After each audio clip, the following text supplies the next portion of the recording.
And then This meeting is being recorded. okay, we're going to take it away. So over to you, Emma. Thank you. Hello, everybody. Thank you for coming. My name is Emma Cooper, and I'm Deputy Head at the Mendip School. We're on the Bath and West Showground site. For anyone who might drive past, we have a lovely cafe if anyone ever is passing and needs a coffee. For those of you that don't know, we're a school for children with autism and speech, language and communication needs, for children aged 4 to 19. And we actually have one young man who attends some of your cricket sessions and talks very avidly about cricket and how much he loves it and how it's the best thing in the whole wide world. And you'll be pleased to know that he took the time to look at my presentation to make sure it was okay ahead of this meeting. So hopefully what I intend to do is kind of give you an overview of how autism affects our young people. I think sometimes people say, oh, we want to go straight into the strategies, but actually a lot of the strategies are quite hard to get your head around if you don't really understand why our children think the way that they do or understand differently than the way that they do. So we're going to talk a bit about that first, and then I will share some Jacob approved strategies with you that might help you support the learners that you have with autism in your clubs. So hopefully that sounds like a plan.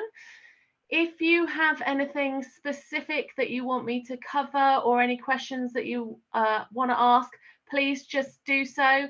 I know Zoom and all of those weird virtual worlds that we live in nowadays can be quite hard to listen to my voice or anyone's voice for a significant period of time. So please feel free to ask questions, and hopefully I'll be able to give you a bit of an overview of autism. So I'm going to try and share my screen. Fingers crossed it will work.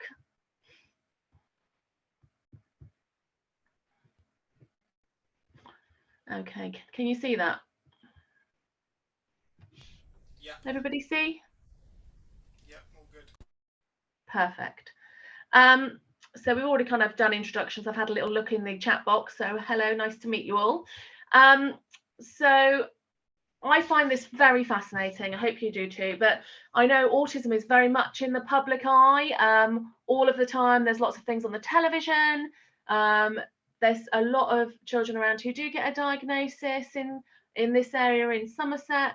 But it is interesting to know that it isn't a new thing. The word autism was first used in the 1900s, but then it was used to describe schizophrenia, which is obviously not where we are now. And it wasn't until the sort of 40s, after World War II, where there were two guys, Leo Kanner and Hans Asperger, who started talking about using the word autism to describe the young people and adults that we think about now. Leo Kanner was working in America, and he was talking about probably people we would describe as classically autistic now.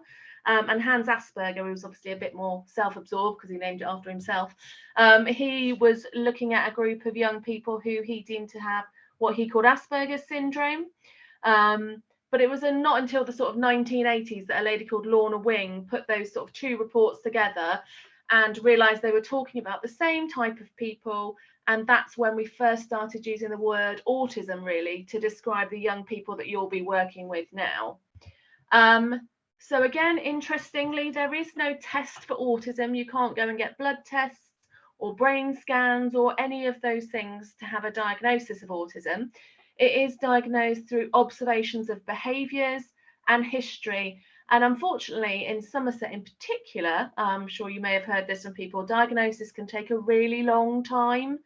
And we have a lot of families who have really struggled to get that diagnosis for their child.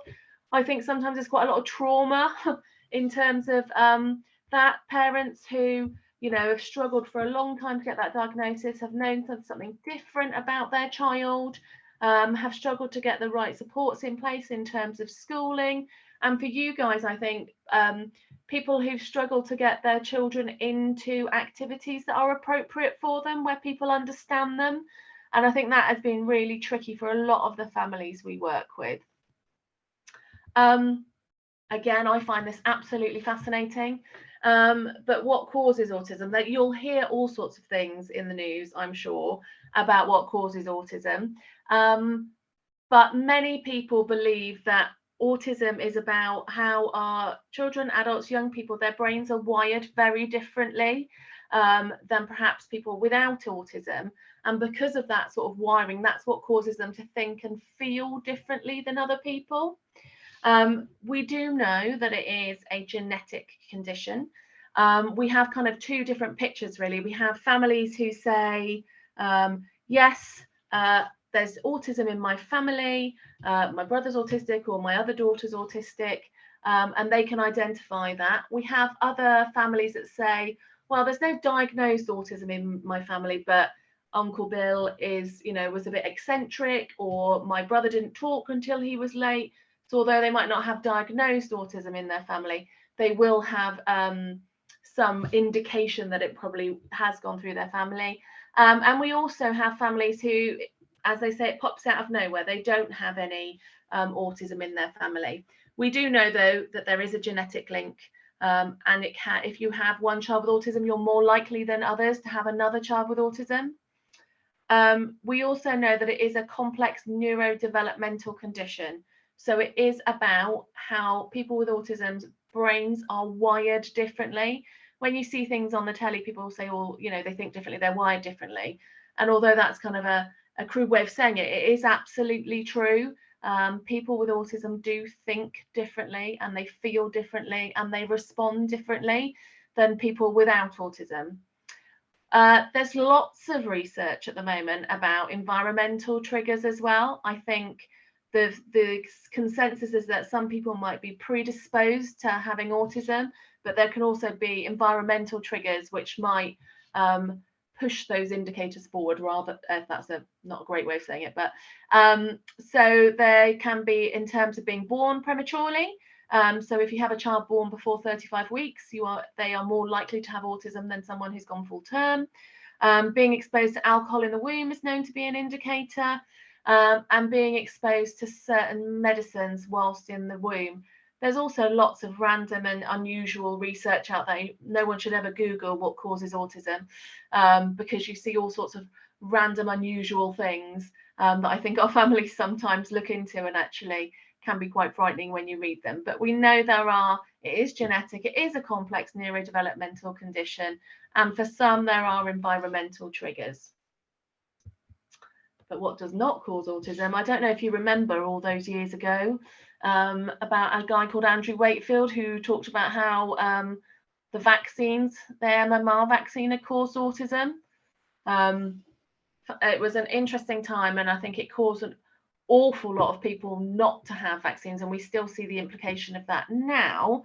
We know that it is not the MMR vaccine, and we know that for a multitude of reasons. One being they stopped giving the triple vaccine in China, I think about 30 years ago now, 20, 30 years ago, and they've still got increased rates of autism, even though they don't give the triple MMR vaccine anymore.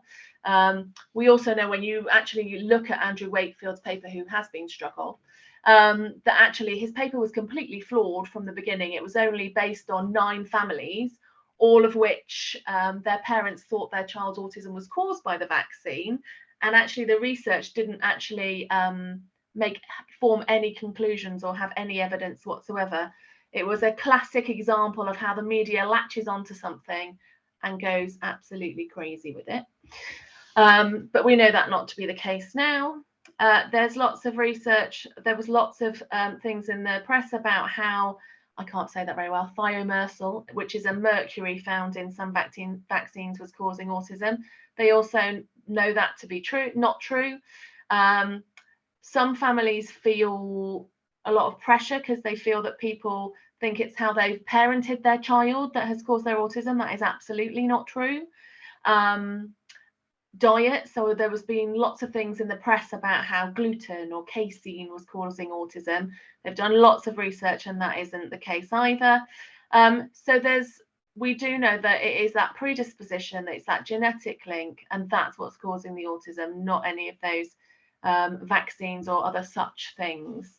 I think one of the reasons it gets quite complicated is we have families who kind of describe different the way their children presented. So we have some families who say, oh, from the moment my child was born, I knew something was different. Parents might say, I either had a very good baby, a baby that didn't want cuddles or any of those sorts of things, which is quite unusual. Or a parent that will say, actually, my baby, we could never soothe them, was crying all the time, was very fussy. And then the other thing that sometimes happens in autism that doesn't really happen in any other conditions is that children will develop typically until around the age of 18 months, and then they lose skills. And it's only really autism and epilepsy where children will lose skills. And I think that can be really upsetting for lots of families, obviously. But also, I think it's probably why there was a lot of links with the MMR, because that's when children are getting their MMR. So parents want to look for a reason for why their child might have lost skills. And that is one of the things that might have come up at that point. So it's an interesting pathway our families will have gone through to get that diagnosis. And you can understand why I think for lots of families it's quite a traumatic process. So there are sort of 4 theories which explain why people with autism think differently than others. And I think these theories are fascinating, but they also really explain some of the behaviours we see with people with autism. So the first one you may well have heard of is something called theory of mind. Theory of mind is the fact that all of us understand that other people have thoughts and feelings that are different to our own. Many people with autism think that everybody thinks the same as them all the time. So I always think about it like a little 2-year-old might come over to you and they want a biscuit. Mum knows they want a biscuit because they're showing the signs they want a biscuit. You give them a custard cream and they have an almighty screaming abdab, and that's because they wanted a bourbon and they know they wanted a bourbon, so therefore you should know that they wanted a bourbon, and therefore that makes them very cross. In the same way that if a child with autism, perhaps in a cricket situation, thinks they're first to bat and actually you thought they're second, they can't get over the fact that they were going to be first because they think everybody's thinking the same as them. And they find it very hard to see things from other people's perspectives. They're very single-minded and they struggle to think and understand that someone might think differently about a situation than them. They kind of test it with something called the Salian Test. So the Salian Test is Sally is over here with a basket and Anne is over here with a box. Sally puts a marble in her basket and then she leaves the room. Anne takes that marble, she's obviously very cheeky, and puts it in her box. And then Sally comes back. When you ask a group of typically developing 5-year-olds, where will Sally look for her marble when she comes back in? Most of those children will be able to say she will look in her basket because that's where they know she thinks it is. Whereas most or many people with autism will say she'll look in the box because that's where they know it is. They're not able to see things from Sally's perspective. Fascinating. Or in the same way, you get a tube of Smarties, you take out the Smarties, eat them all up, put some pebbles in there, and then you say to a group of typically developing children, what do you think's in here? They'll say Smarties, you roll them out, go, oh, it's pebbles. When you ask the typically developing children what someone who's coming into the room will think, they will say they'll think there's Smarties. Whereas children with autism will say they think there's pebbles because that's what there is. Does that make sense? Really interesting. And I think it explains a lot of behaviours from people with autism when they struggle to see why other people might want to do things differently, why other people might be doing things in a way that isn't their choice or their favourite way to do things, and how that can then lead to perhaps a meltdown because they can't see it from someone else's perspective. So executive dysfunction is about action control. Anyone who knows people with autism, they can be very impulsive. They're not necessarily using their prior knowledge to inform a new situation. So the way I always like to think of my executive function is that my executive function is my filing system in my brain that helps me inform a new situation or any sort of situation that I'm coming across. So for example, I might have a huge piece of chocolate cake in front of me. My instinct is to eat that chocolate cake because it looks delicious and I really want to eat it. But my executive function is saying, Emma, remember, you've lost a lot of weight. You want to carry on doing that. You're doing a great job. Don't eat that cake because you'll regret it later. So that is everything that I've been doing over the past 6 months, informing this situation.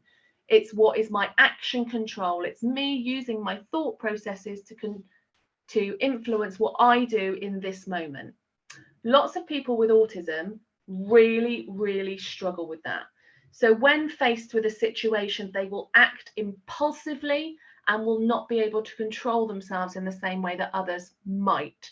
So for example, someone's first in the line, someone's hit a ball out and it's lost in the bushes, and they're so cross and they're not able to think, I'm going to just rein it in because that's what I need to do. This happened before, I was able to control it.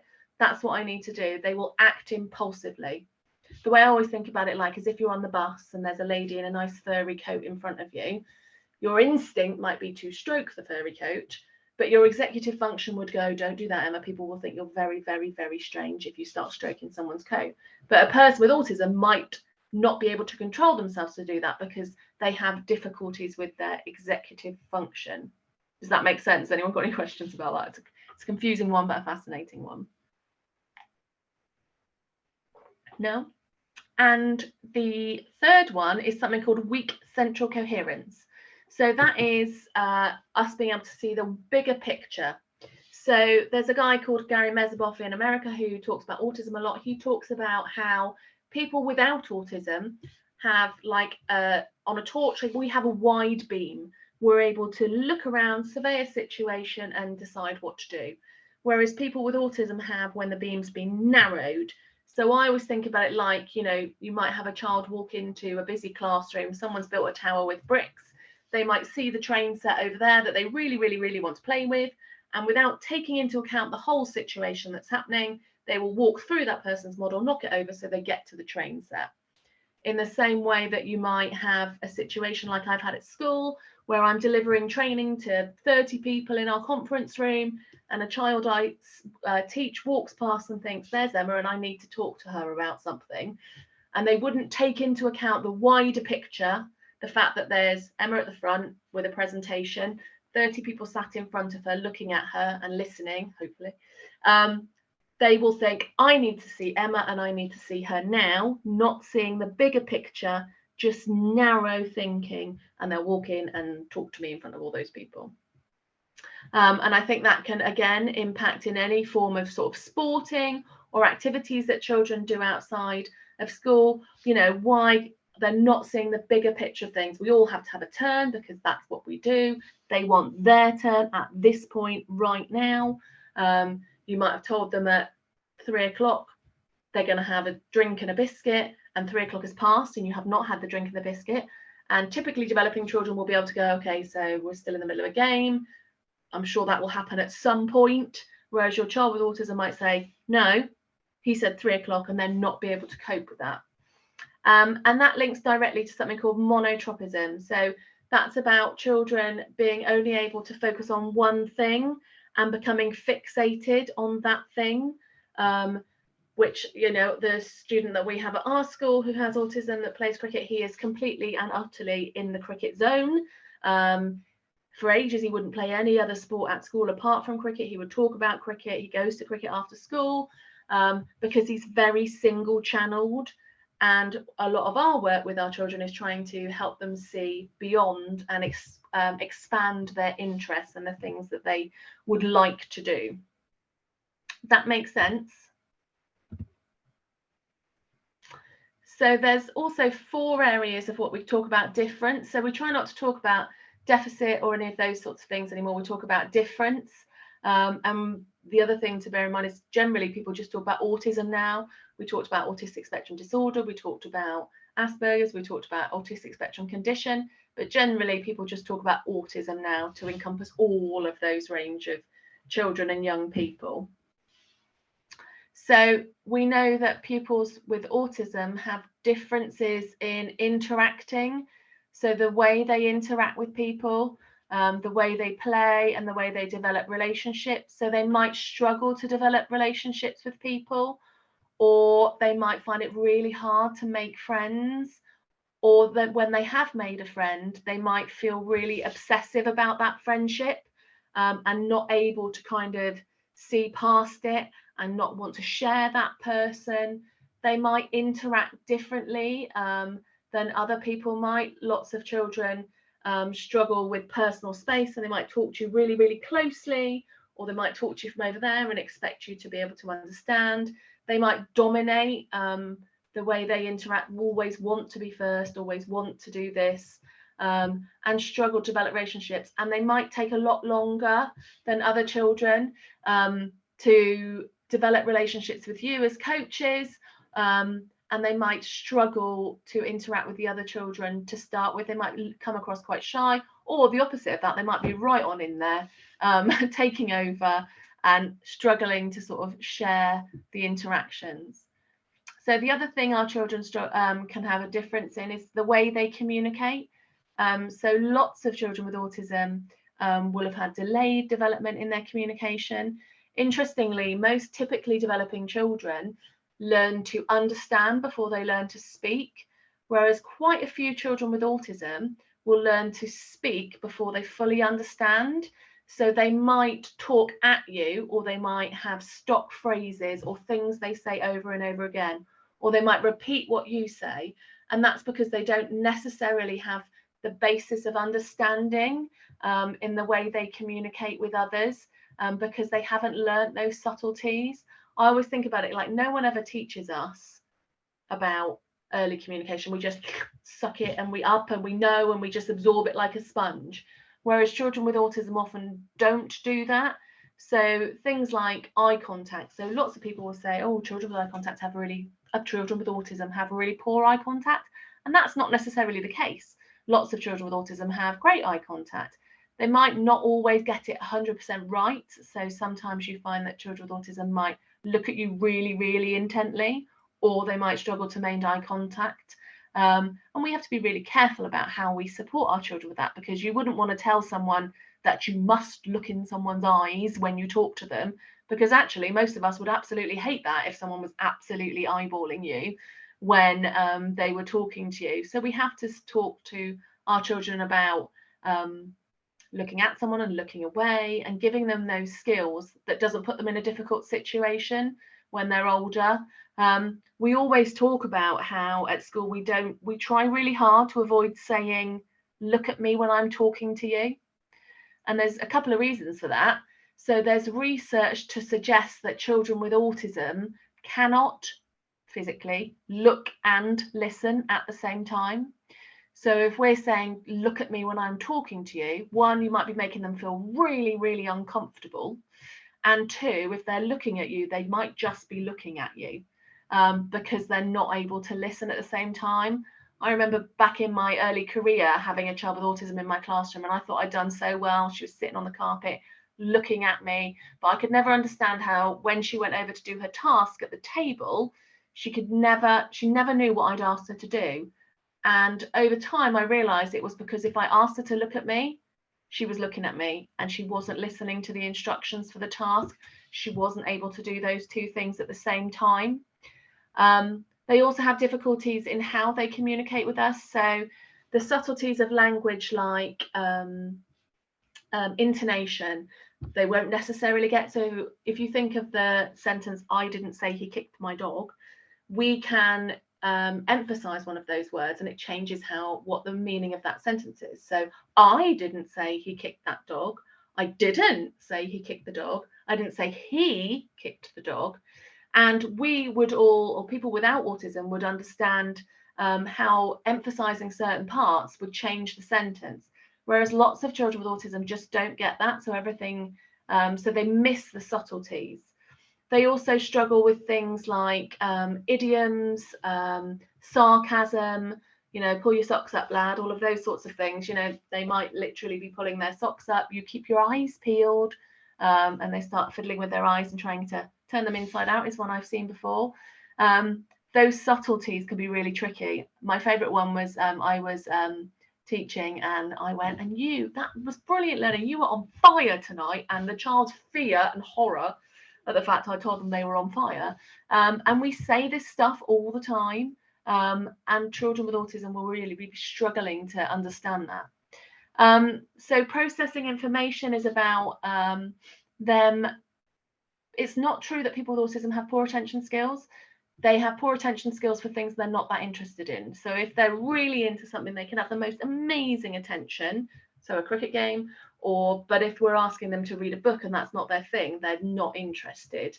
But they can also have particular obsessions about things. So lots of our children at school, when they're little, will be really into trains or wheeled things or Pokemon, and that becomes obsessive to the detriment of other things. Lots of children have things they're really, really into, but our children can do it to the absolute nth degree. And the third one, and things I'm sure you guys will come across, is sensory processing. So lots of children with autism have hyper or hypo responses to their senses, and I'll talk about that a little bit more in a minute. But I think one of the most important things to understand when working with people with autism is most people with autism feel anxious most of the time because of all these challenges that they have in terms of the way they think differently than others. Most people with autism are anxious an awful lot of the time. And if you think about what anxiety does to us all, if you think about a job, before you've got a job interview or before your driving test, you have the physiological effects. You feel a bit sick. You might have a nervous tummy. You might get a hot flush. The emotional effects, when you're anxious, you might be irritable. You might overreact to situations. You might burst into tears, and you'll be less in control of your emotions.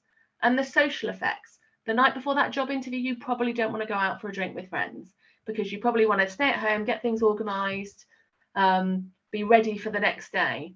And it might be when you're anxious that your obsessions or your special interests or your routines are even more important to you. So you're anxious, so you want to get up in the morning and have a shower and do your teeth and whatever is your normal routine. And for us, if something didn't happen, for example, you got up that morning and you'd run out of deodorant before that interview, that would be pretty hideous and none of us would want that. But we would probably be able to rationalize it and cope with it. Whereas for a child or a person with autism, something doesn't happen in their routine when they're anxious, it can cause real stresses and worries. And also when you're anxious, your self-esteem probably isn't at its highest. So the sensory sensitivities. So we have children who have challenges with what we call their vestibular senses, so their balance. And we see two different things. So we see sensation avoiding pupils. Children are quite rigid, slow to move, or they avoid movement. They might be afraid of heights. They might avoid rapid movement. But in the same way, we might have children who are sensory seeking, and people with autism can be both, which is hard to get your head around sometimes, where sometimes they might be sensory avoiding and sometimes sensory seeking. So love fast rides, real thrill seekers, climbing up high, jumping off things, twirling, spinning, tiptoes.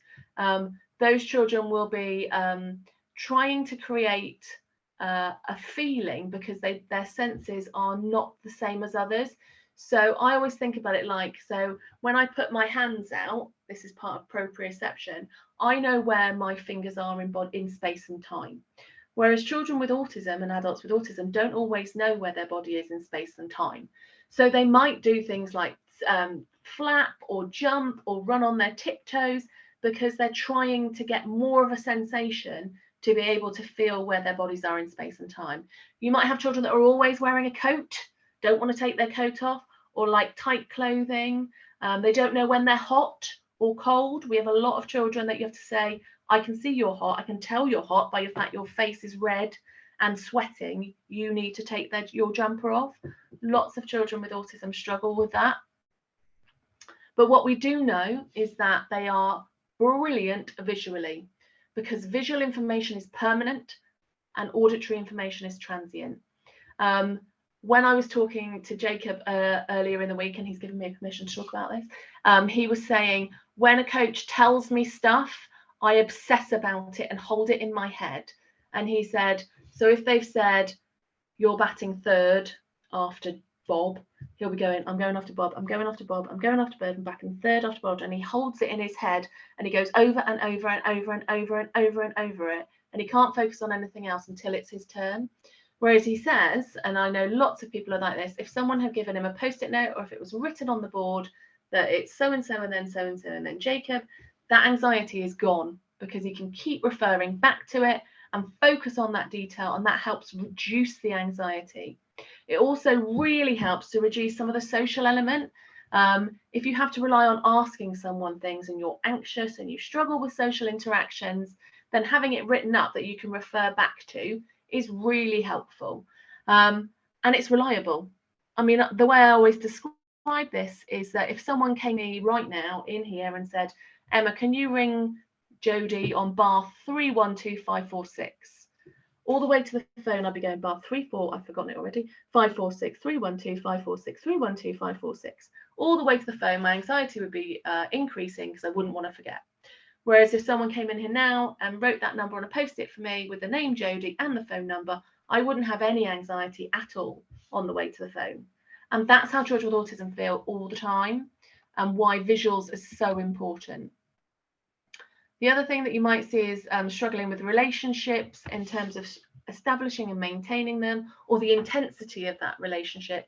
And they might not be the children that will talk to you for the chit chat. They might talk to you to get their needs met or to tell you something.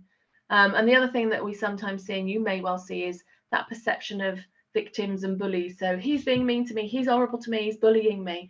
And actually sometimes it's not that, it's just their perception that is different. So what do we do to support? I'm just going to stop sharing it because I can't actually see anybody. And I just wondered if anyone had any questions from that. Ooh. Has anyone got any questions at the moment or anything? You don't have to, it's not a test. Okay. Okay, so I'm going to move on to talking about how we can support, if that's okay. I'll share again.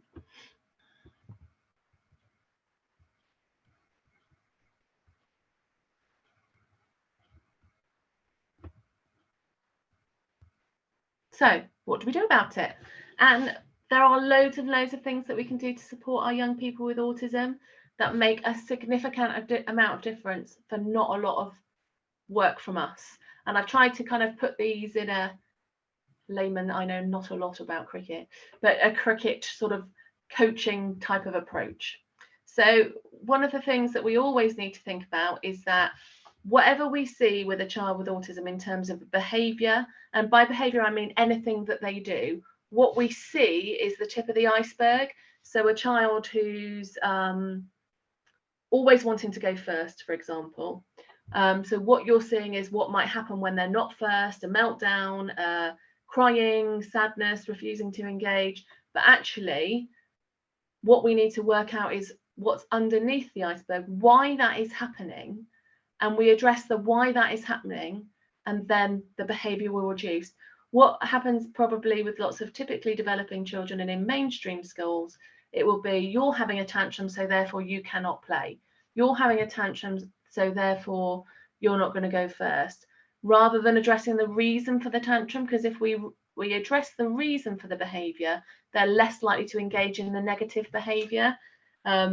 And that's a really important part of looking for children, supporting children with autism. So strategies to support the sensory difficulties. So one thing is, if a child is spinning or flapping or jumping, then we let them do that because that's what they need to do. And if they're able to do those things, then that is really helpful to them.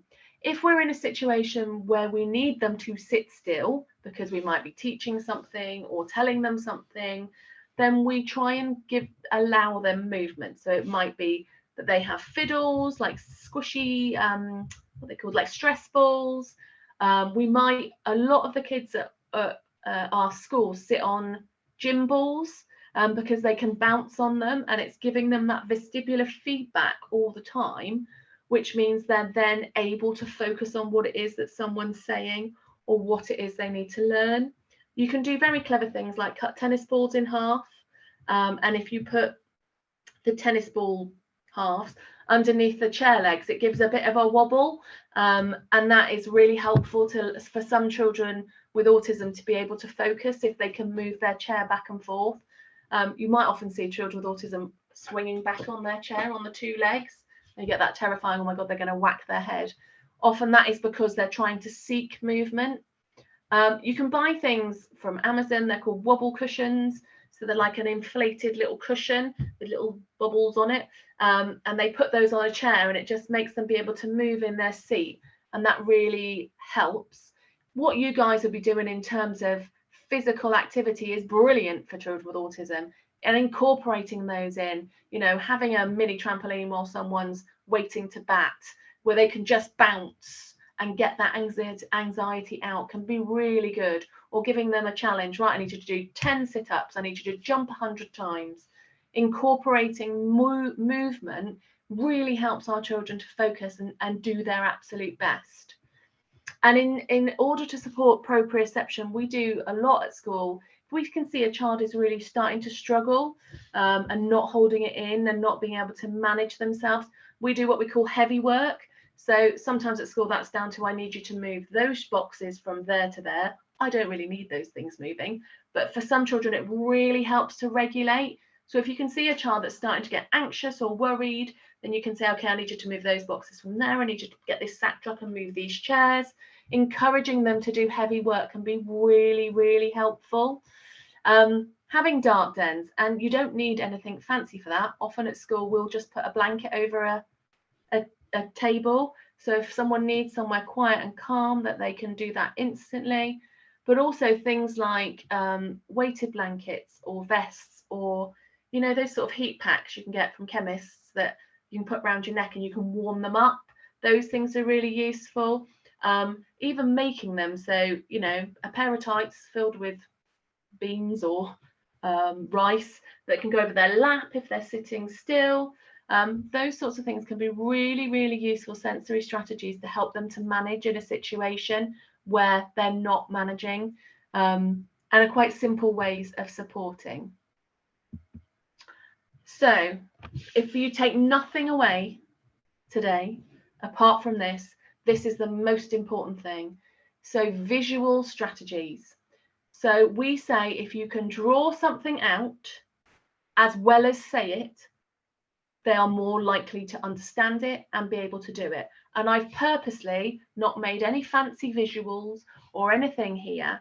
What I've got is a whiteboard and a whiteboard pen.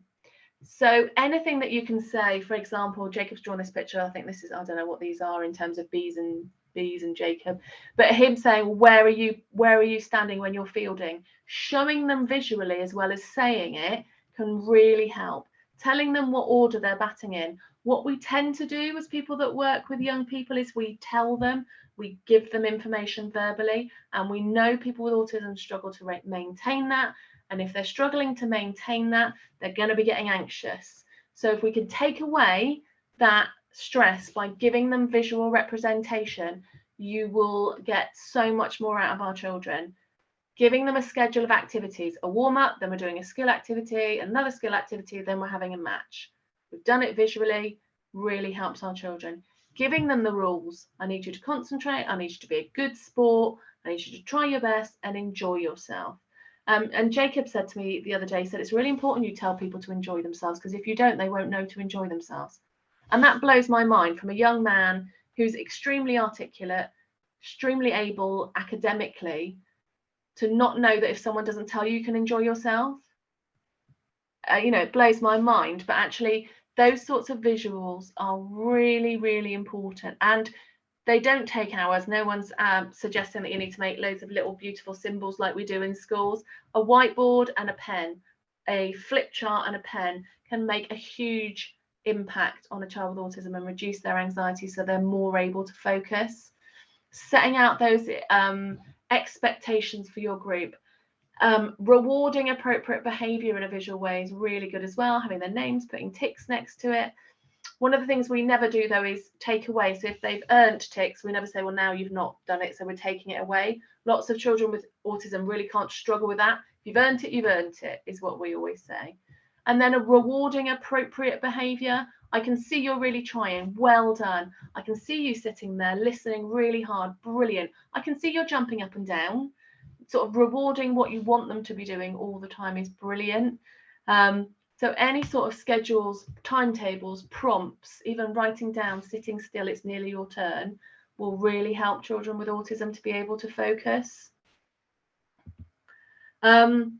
Again, when you're playing games or whatever you might be doing in terms of warm-ups, using cones and markers to show children visually where they need to be, giving a structure to a non-structured activities is really, really useful. We also use something called social stories in autism an awful lot. There'll be, if you were to Google social stories and something for a particular reason, there's loads of information that comes up, and it's always something we can do. But social stories are a script that we teach a child when they're struggling with something specific. I'm sure many of you have come across children with autism who struggle when they lose a game. So a social story in that instance might be, people enjoy playing cricket. It's a fun sport. Sometimes when we play cricket, we might lose a game. This might make us feel cross or sad. It's okay to feel cross or sad. Even if we feel cross or sad, we still need to be a good sport. A good sport means saying good game to the other team. It also means I might need to keep my cross feelings and my sad feelings to myself until I get home. This is good sportsmanship. Everyone will be pleased when I show them a good sport. So we're just doing visuals. We might talk to children about these things. Actually, children with autism need it visually, and you would read these sorts of things over and over to help them understand. I'm also an absolute fan of a first winner, a second winner. Communication strategies. One of the biggest things we say with autism is say what you mean and mean what you say. So we avoid questions quite a lot of the time. Would you like to go first?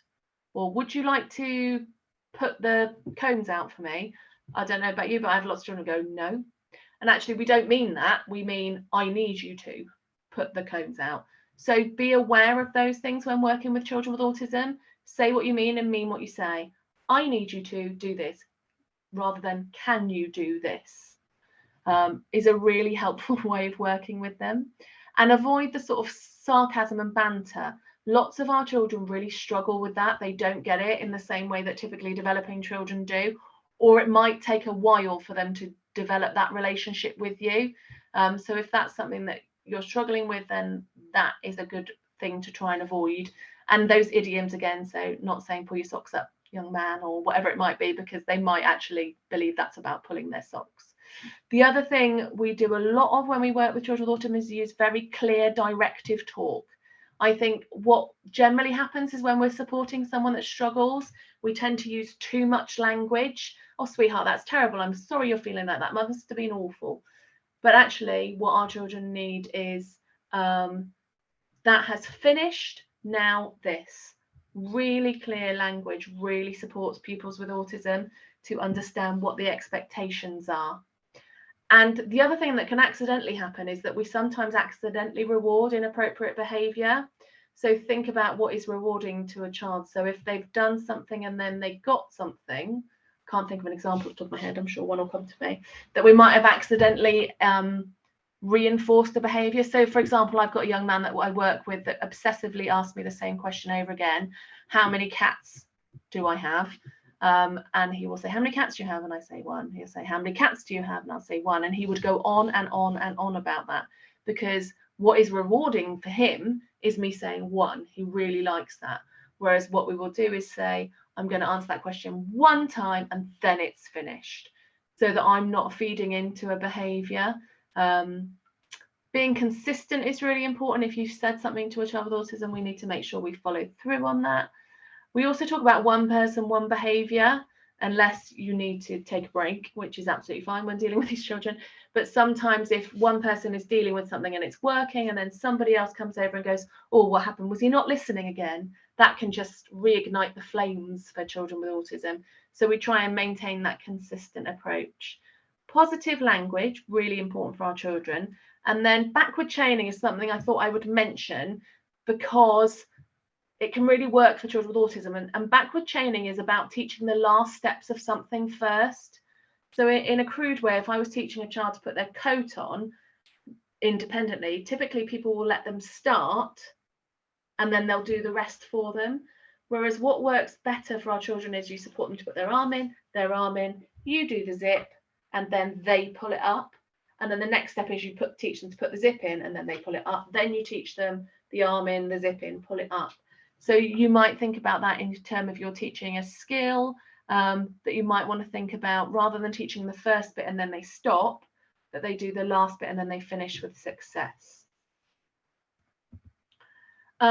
Behaviour, we do a lot of what we call natural consequences. So what children with autism really struggle with is, I didn't do this, for example, a child's hit somebody or something like that, and the consequence is they can't play a game.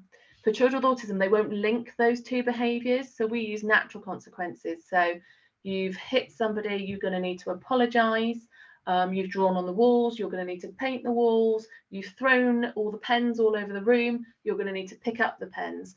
So we try and help our children see the consequence of their behaviour that is related to the behaviour. The other thing that is important is that they know the expectations, because people with autism don't just know just because they're 12, just because they're 13, they should know by now. Children with autism don't necessarily, they need to be explicitly taught what to do. We've talked about not rewarding negative behaviour, and being structured, predictable and routines really help. And we talk a lot about naming the emotions. I can see that you're cross. It's okay to feel cross, but it's not okay to scream at someone else. Those things really help our children to understand and empathise with them. And we can adapt to our children's needs. We, as people without autism, can be flexible. Children with autism really struggle with that. So if we can adapt and be flexible, that really supports to develop their confidence. So this is a little cricket schedule. So, you know, it really doesn't have to be fancy. If you're going to do first, we're playing this game, next we're doing that, then we're doing that, and after you're going home. Really simple visual structures really support our students. These are just examples of ones we use at school in terms of PE. Some of them are visual in terms of, you know, throw the ball to a partner, but I really wanted to show that it doesn't have to be fancy. So Alfie was going to play for 10 minutes and then he was going to have his wand, which is his favorite thing, or now and next. So now you're doing this, next you're doing that. And reward charts, so things that are related to their interests. Once you've earned 20 tokens or 5 tokens, you can have a reward in a visual way, are really helpful for our young people. So sort of the key points that I would say when you're working with children with autism is, remember that they do have autism, that sometimes they might be challenging, or they might struggle, or they might not understand, but it's because they have autism, and all those things I talked about at the beginning that mean that we can adapt to support them. And as I said earlier, if you can take nothing else away, that structure, predictability, routine and visual, key points for working with any child with autism, really, really important, and helping them see things in manageable steps. Reducing your language or making your language really clear, that has finished, and now we're doing this. And supporting their social engagement, reinforcing you're doing a really good job. I saw you were being a good sport then, well done. Sort of really encouraging and supporting those positive behaviours that they are already doing. Are there any questions? Emma, I'll go with the question. If you can hear me okay. Yeah. You've talked about autism there, and I think I'm aware that there's, you know, quite a large spectrum of autism. Do those approaches work for all points on that spectrum? Is that sort of standard good behaviour? Absolutely. So we talk about autism as like a rainbow. So children can be anywhere on that spectrum. They can be severely affected by their autism or not so severely affected by their autism, and those strategies are consistent. And I think sometimes when children are more verbal or more able, we think they don't need those strategies, but actually they still really do. And actually you get a lot more out of them if you can give that visual structure and routine and predictability. For those children that appear more able, you'll get even more out of them and even more amazing things from them by providing those structures. And it's such a vast spectrum. There are, you know, I always say when you've met one child with autism, you've met one, because no one's the same. Yes. Yeah. Thank you. Thank you. Really, that I was going to, one of the questions or points I was going to make, and that is that we have some lads that are, I don't know if the right expression is chronically autistic, but you know, have severe autism. Yeah. And struggle both physically, verbally, any other ways. And Steve will know the lads in question. And I tend to sort of focus on and work with them.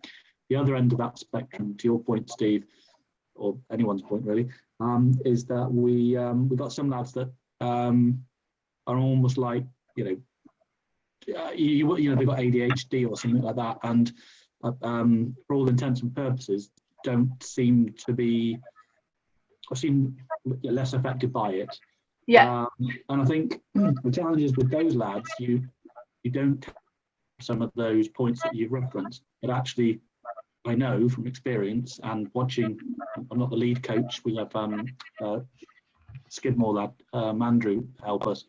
But watching them, how he works with those older ones, sort of the less affected and also the more affected, I can generally see that there's a theme that runs through all of that, those behaviours that they have. For me, that's just been Emma. That's absolutely brilliant. That session for me, because I talked to Steve a couple of weeks ago about some specific issues that we have, and that's really helped me in terms of understanding the processing of information and what those guys under the iceberg are perhaps dealing with, or we're having to contend with or work with. So it's really, I can't say thank you enough. That's brilliant for me. They're the best children in the world, never bored. Hi Emma, we've talked Hiya. a lot about we've talked a lot about children with autism, and it's been brilliant. You know, as someone who's pretty ignorant about the whole thing, thank you is the one thing I'd say. What about adults? In a sense that older people, or you know, I'm 47 now, and I play, you know, with a lot of not elderly, but older people, and you know, there's obviously sometimes you come across people that communicate in different ways, and you suspect they might be autistic. Do the lessons apply to older people in what the strategies apply in the same way? Absolutely. You know, we have children who've moved on from us and are now 25, 26 and still in their bathroom in their independent living. Yeah. When I've got like a Post-it note in the bathroom that says shower, put my deodorant on, brush my hair, because they still need that visual reminder. Yeah. And I think when we work with adults, even people that we suspect but might not, you know, us just modeling, oh, you know, I'm not sure who was first, I'm just going to write that down. Can be a really useful way of kind of getting other people on board. And I think you remove some of the social awkwardness as well if you're writing down, because people are focusing there rather than focusing on you. So the strategies that we use are the same strategies that you use for a 2-year-old all the way up to a 92-year-old. Again, it's that structure, predictability, routine, being really clear about what you want and need and what you're talking about, and sort of recognizing that they might be anxious or worried, and the things that we can do to support them are the same. It's really interesting that the systems are the same for everybody, just you adapt them. You might not be using little pictures with your 50-year-old. You might just be writing a list. Yeah, for sure. Thank you, and it's been brilliant. Thank you. Thank you.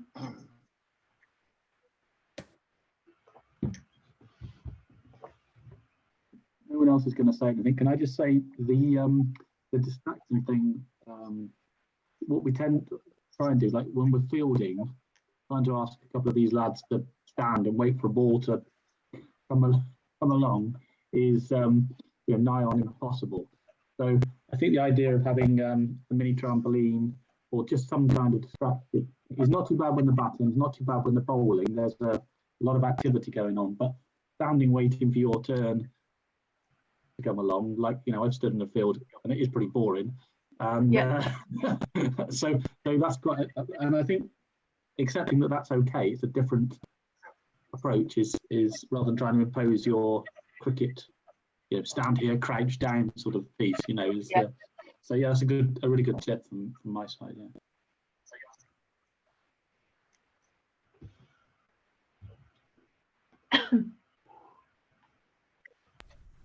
Emma, I'll have another one as well, if that's okay. Yeah, go for it. You talked quite a bit about drawing pictures. I mean, I wouldn't normally have a clipboard with me on the cricket field. I'm lucky if I remember the kit, to be quite frank, when I've rushed there from work. So does sort of demonstrating and walking through, you run to this end, you bowl from there, is that as good as a picture, or as similar? Does that work as well? I think if you can ever do anything visually, and I can't draw for toffee, can't do it if you can, but if you can't, then doing things like, first we're going to do this, then second we're going to do this, or finished, or I'm going to need you to wait. All of those things are visuals. If you think about it, they're all scaffolding our information that we're saying. Or I need you to wait here, and anything like that, although writing it down and drawing it out is ideal, can be trying to just do something to give them a visual. I'm also a fan of having a Post-it note and giving that child that you're third, and then they just put it in a pocket, and they don't necessarily need to look at it again, but because you've given it visual, they've got that visual in their head. Okay. Yep. So yeah, I'll pop a Post-it note and a pen in the kit bag to use as and when. Yep. Thank you. A trip to B&M for whiteboards is an absolute. Yep. I think that might be it then, Emma. Thank you for that, and certainly from my limited experience, I would certainly echo that visual, that visual stimulus, and having as much as you can written down in those small diagrams certainly seem to work at some of the sessions that we do.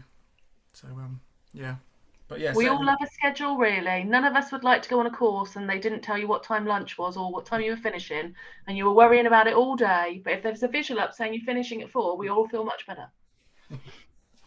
Yep, most definitely. But yeah, that was certainly, like Mark and the rest of everyone else has said, it's a fantastic presentation, really insightful, and some fantastic strategy. So thank you very much for your time this evening. It's really appreciated. No worries. Really More than valuable. happy. Thank you. Fascinating thing. And thank Jacob as well. Talk about it. Yeah. All right then. Thank you, Emma. Okay. Thanks, Steve. Thank you very much, everyone. Bye, everybody. Have a nice. Thanks, Emma. Thanks very much. Nice to meet you all. Cheers. Yeah. All right. Nice to meet you, Steve. Yes, thank you very much for that, Emma. Really appreciate that. All right. I'll circulate your presentation with the with the email that goes around to everyone, and we'll upload this recording to our YouTube channel so people can refer back to it as well. So yeah. Okay. All right. Have a lovely evening. Yeah, and you. Thanks See you a lot. later. Bye. Cheers. Bye bye.